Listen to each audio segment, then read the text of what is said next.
Hello, কেমন আছেন সবাই? আশা করি সবাই অনেক ভালো আছেন। তো আমি আরেকটু ভালো থাকার জন্য শালুক ফুলের লাজ নাই পর্ব ২১ নিয়ে হাজির হয়েছি। লিখেছে রাজিয়া রহমান। ধ্রুবর ভীষণ ব্যস্ত সময় যাচ্ছে। এত ব্যস্ততার মধ্যেও শরৎকালের স্নিগ্ধতার মতো মন মেজাজ সবসময় তার ফুরফুরে থাকে।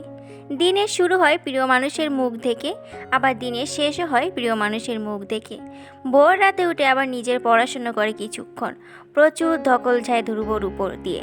শালুকের সাথে তার সম্পর্ক এখন অনেকটা প্রেমিক প্রেমিকার সম্পর্কের মতো। শালুক আজকাল ধ্রুবকে ভীষণ মিস করে। প্রতিদিন ধ্রুব বের হয়ে সময় হাজারবার বলে যেতে হয় যে খুব শীঘ্রই সে ফিরে আসবে। সারাক্ষণ একে অন্যকে টেক্সট করে। শালুক নিজেকে দেখে নিজে অবাক হয়। ধ্রুব তার সাথে এরকম অপ্রতভাবে জড়িয়ে যাবে, সে ধ্রুবর জন্য এত বেশি উতলা হবে, তা কি কখনো শালুকের কল্পনাতেও ছিল? অথচ আজকাল এই মানুষটা বাসায় ফিরতে এক দণ্ড দেরি হলে শালুকের কেমন হাঁসফাঁস লাগে। মনে হয় অক্সিজেনের যেন ভীষণ অভাব। সকালে বের হওয়ার সময় ধ্রুব প্রতিদিন টুপ করে একটা আলতো করে চুমু খেয়ে যায় শালুককে। তারপর আর পিছনে না তাকিয়ে হন হন করে বের হয়ে যায় সিঁড়ি দিয়ে। নিচে গিয়ে একবার তাকিয়ে হাত নাড়িয়ে বিদায় নেয়। সারাদিন শালুকের কেমন উৎকণ্ঠা নিয়ে কাটে। মাঝে মাঝে ভীষণ মন খারাপ হয় শালুকের। বাড়ির জন্য কান্না পায়, সবার কথা ভীষণ মনে পড়ে। আজকে শুক্রবার, আগামীকাল থেকে শালুকের স্কুলে টেক্সট এক্সাম শুরু হবে। ধ্রুব আজকে বাসায় আছে। সকালে দুজন মিলে নাস্তা বানিয়ে নিল। ধ্রুবর থেকে শালুক টুকটাক কাজ করা শিখেছে। শালুকের ভীষণ খারাপ লাগে সব কাজ ধ্রুব একা করে বলে। তাই শালুকের জোড়াজড়িতে ধ্রুব টুকটাক হেল্প নেয় শালুকের। ধ্রুব রুটি বানিয়ে দিল। শালুক তাওয়ায় করে রুটি সেঁকে নিল। এরপর শালুক পেঁয়াজ মরিচ কেটে দিল। ধ্রুব ডিম ভেজে নিল। চা ধ্রুব নিচে বানায়। শালুক একদিন চা বানাতে গিয়ে প্রায় ১ কাপের মতো চা পাতা ব্যবহার করেছে। সবসময় যেখানে রান্নাঘরের চৌহদ্দির মধ্যে যায়নি একটা মেয়ে, তার জন্য রান্নাবান্নার কাজ ভীষণ কঠিন। এরপর ধ্রুব দেখিয়ে দিয়েছে শালুককে, কিন্তু লজ্জায় শালুক আর চেষ্টা করিনি। নাস্তা করতে গিয়ে শালুকের আজ আবারও বাড়ির কথা মনে পড়ে গেল। কতদিন হয়ে গেছে মা বাবাকে দেখে না। শালুকের নীরব কান্না ধ্রুব খেয়াল করলো, কিন্তু কিছু বলল না। খাওয়ার পর ধ্রুব বের হলো কিছু কেনাকাটা করার জন্য। নামাজ পড়ে বাইরে থেকে খাবার নিয়ে ফিরবে বাসায় দুপুরে। শালুককে পড়তে বলে গেল। আজকে বিকেলে ট্রেনে দুজন গ্রামে যাবে। শালুক বই নিয়ে বসলো। মোটামুটি প্রস্তুতি ভালো শালুকের এবার। কারো হেল্প না পেলেও অন্তত 3.5 উপরে পাবে এবার এসএসসিতে। শালুক সেই ভরসা আছে নিজের উপর। শালুক বাংলা নৈবিত্য পড়ছে। শালুকের ভীষণ ইচ্ছা করছে আগামীকাল গ্রামে গেলে বাড়িতে যেতে, কিন্তু ধ্রুবকে বলতে পারছে না। শালুক জানে ধ্রুব কিছুতেই বাড়ি যাবে না, শালুককেও বাড়িতে যেতে দেবে না। এত কাছাকাছি গিয়েও আপন কাউকে দেখবে না। মনে পড়লে শালুকের নিঃশ্বাস বন্ধ হয়ে আসে যেন। পাশাল ফ্ল্যাটে খুব চিৎকার চেঁচামেচি শুরু হয়ে গেছে ইতিমধ্যে। শালুক খেয়াল করছে প্রায় দিনে ওই ফ্ল্যাটে ভীষণ ঝগড়া হয়। এরপর মারের শব্দ শোনা যায় নারী কণ্ঠের চিৎকার, বাচ্চার কান্না, পুরুষের রাগী কণ্ঠস্বর। শুধু শুক্রবার হতো না এরকম, কিন্তু আজকে তাও হচ্ছে। বাচ্চার কান্না আজকে খুব জোরে শোনা যাচ্ছে। শালুকের কেমন জানি কষ্ট হতে থাকলো। নিধির কথা মনে পড়ে গেল। এই বাচ্চাটা হয়তো নিধির বয়সী। আহারে, নিধি থাকে সবার কোলে কোলে, চোখের তারায়, আর এই বাচ্চাটাকে আদর করার জন্য মনে হয় কেউই নেই। হঠাৎ করেই কাচের কোনো কিছু পড়ে ভেঙে যাওয়ার শব্দ হলো। তার এক মুহূর্তের পর বাচ্চাটার কান্না আরও জোরে শোনা গেল। শালুক আর বসে থাকতে পারল না। ঠিক করলো আজকে ধ্রুব আসলে বলবে ব্যাপারটা তাকে। ধ্রুবকে এখনও জানায়নি শালুক প্রতিবেশী ফ্ল্যাটে কী হয় এসব। ছোট বাচ্চার কান্না কেউ থামাচ্ছে না। শালুক আর না ফিরে বের হলো ফ্ল্যাট থেকে। কিছুটা ভয় ভয় লাগছে শালুকের। এর প্রথম শালুক একা বাসা থেকে বের হয়েছে। যার সাথে কখনো কথা হয়নি তার কাছে যাচ্ছে। দরজায় নখ হতে ভেতর মারার শব্দ, নারী কণ্ঠের গঙ্গানির শব্দ থেমে গেল। বাচ্চার কান্না থামল না। ঘেমে নিয়ে একাকার হয়ে একজন বছর 34 বা 35-এর লোক এসে দরজা খুলে দিল। শালুককে দেখে কিছুটা চমকালো লোকটা। তারপর বাজখাই গলায় জিজ্ঞাসা করলো, কি চাই, কে আপনি? শালুক ঢোক গিলে বলল, আমি আপনাদের পাশের ফ্ল্যাটে থাকি। লোকটা আবারও জিজ্ঞেসও করলো, এখানে কি তাহলে, যান আপনার বাসায়। শালুক এবার অবাক হলো, লোকটা এভাবে কথা বলছে কেন তার সাথে। কাঁপা কাঁপা গলায় শালুক বলল, একটা বাচ্চার কান্না শুনলাম, এখানে তো কাঁদছে বাচ্চাটা, তাই এসেছি। লোকটা ভীষণ রুক্ষভাবে বলল, ধুর বেটি, যান এখান থেকে, আমার মাইয়া কান্তাছে, আমি বুঝমু। আপনার এত সমস্যা কেন? বেশি পণ্ডিত দেখাইতে আসবেন না বলে দিলাম। মায়ের চাইতে মাসির দরদ বেশি যেন। শালুকের ভীষণ রাগ হলো। এতক্ষণে হওয়া ভয়টা কেটে গেল। শালুক শুনতে পেল ভেতর মহিলাটা মেয়েকে মারানোর চেষ্টা করছে। ধমকে উঠে শালুক বলল, ভদ্রভাবে কথা বলুন, নিচের আচরণ সংযত রাখুন। আপনি প্রতিদিনই বাসায় মারধর করেন, সবটা শুনতে পাই আমি। বাসায় একটা ছোট বাচ্চা রেখে আপনার লজ্জা লাগে না এরকম করতে? তেড়ে এসে লোকটা বলল, তোর বাপের কি তাতে? আমার বাসায় আমি যা খুশি তা করবো। শালুক হেসে বলল, আপনার যেমন যা খুশি তা করার অধিকার আছে, আমারও পুলিশের কমপ্লেন করার অধিকার আছে। আবারও যদি এরকম শুনি আমি সোজা পুলিশকে খবর দিব। 14 শিকের ভাত খাওয়াবেন যখন, তখন বুঝবেন নারী নির্যাতনের আসল মজা। লোকটা হাঁ করে তাকিয়ে রইল শালুকের কথা শুনে।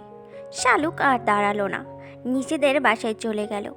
বাসায় যাওয়ার পর শালুক টের পেল তার সারা শরীর কাঁপছে থরথর করে।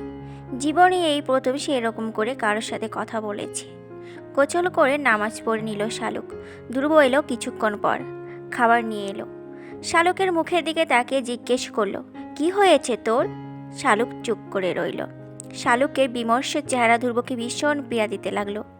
চিবুক তুলে ধরে জিজ্ঞেস করলো, আমাকে বলবি না? কি হয়েছে বল। শালুক মাথা নিচু করে বলল, পাশের ফ্ল্যাটে যারা থাকে ওই লোকটা তার স্ত্রীকে ভীষণ মারধর করে। ওদের বাসায় ছোট্ট একটা বাচ্চা আছে।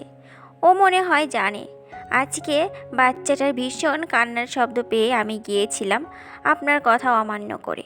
লোকটা ভীষণ চামারের মতো ব্যবহার করেছিল আমার সাথে। আমিও তাকে পুলিশে দেওয়ার ভয় দেখিয়ে এসেছি। বলেছি আবারও এরকম মারধর করলে পুলিশে কল দেব। ধ্রুব বিস্ফৃত নয়নে তাকিয়ে রইল শালুকের দিকে। তারপর বলল, আমার বোকা ফুল তো অনেক বড় হয়ে গেছে দেখছি। তবে তোর একা ওখানে যাওয়া উচিত হয়নি শালুক। উচিত ছিল বাড়িওয়ালাকে ডেকে নিয়ে যাওয়া। লোকটা যদি তোকে একা পেয়ে আরও খারাপ ব্যবহার করত।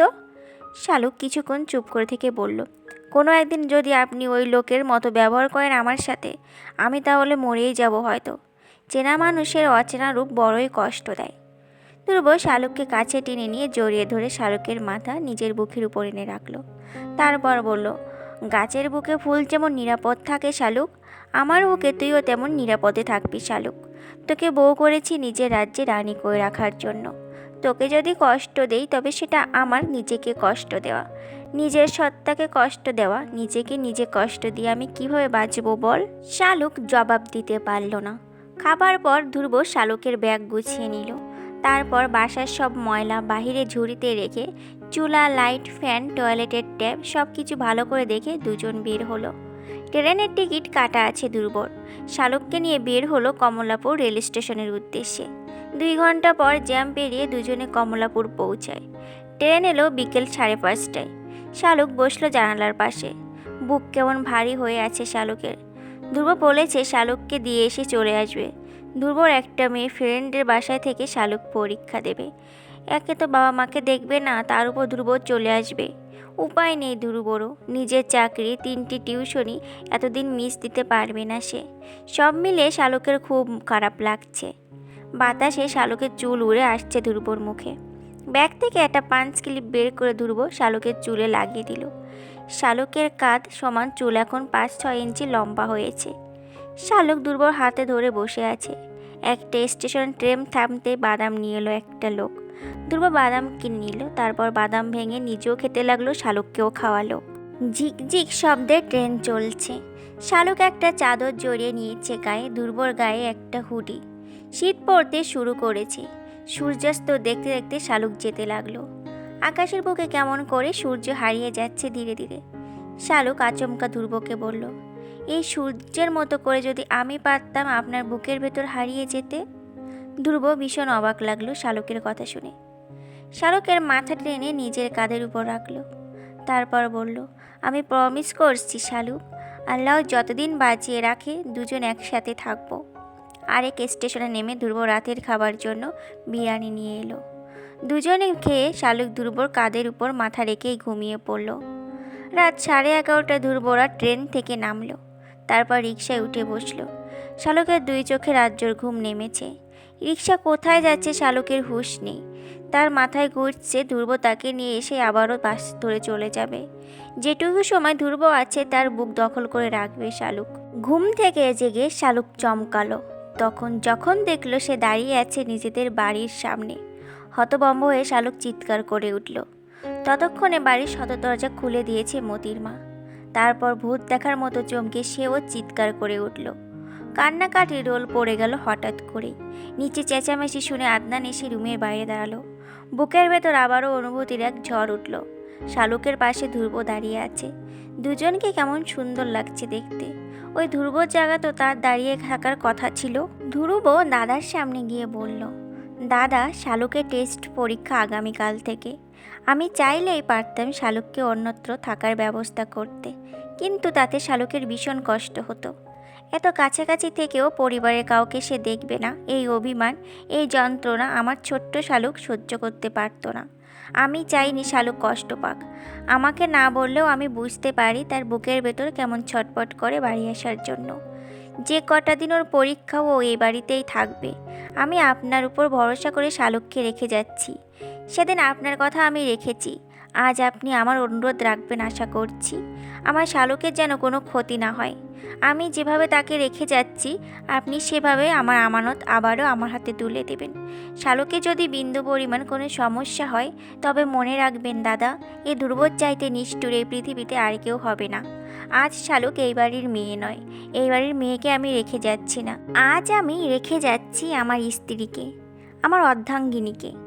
কারোর সাথে কোনো কথা না বলে শালুকের সামনে দাঁড়িয়ে বলল, আমি যাচ্ছি। যখনই কোনো সমস্যা হবে, মন খারাপ হবে, কোনো কিছু প্রয়োজন হবে আমাকে বলবে। আমি যেখানে থাকি না কেন তোমার সব সমস্যার সমাধান করে দিব। মনে রেখো শালুক, এই পৃথিবীতে তোমার অনেক আপনজন থাকতে পারে, কিন্তু আমার আর কেউ নেই তুমি ছাড়া। তুমি ছাড়া আমার জীবন একেবারে শূন্য। আমার জন্য হলেও সাবধানে থেকো, নিজের খেয়াল রেখো, ঠিকমতো খাবার খেও। আসি আমি। কেউ কোনো অনুরোধ করতে পারল না ধ্রুবকে। ধ্রুব চলে গেল।